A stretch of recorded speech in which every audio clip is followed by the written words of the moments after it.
مولانا محمدا عبده ورسوله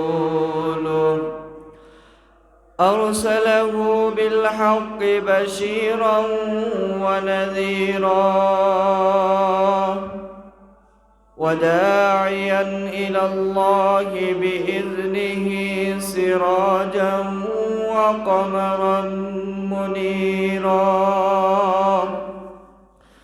أما بعد فأعوذ بالله من الشيطان الرجيم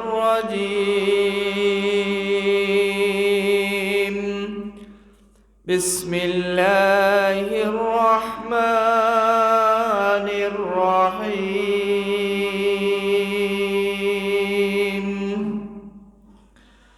لكل امرئ منهم يومئذ شأن يغنيه صدق الله العظيم إن الله وملائكته يصلون على النبي يا أيها الذين آمنوا صلوا عليه وسلموا تسليما اللهم صل على سيدنا مولانا محمد وعلى آل سيدنا مولانا محمد ডানে মাটি বামে মাটি নিচে মাটির বিছানা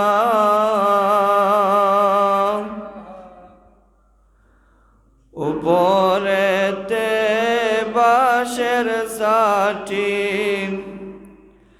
সেই ঘরেতে রইবাই রে মন একতা কেন বাবলাই না আল্লাহুম্মা সাল্লি আলা সাইয়্যিদিনা মাওলানা মুহাম্মদ ওয়া আলা আলি سيدنا مولانا محمد اے محمد حشر میں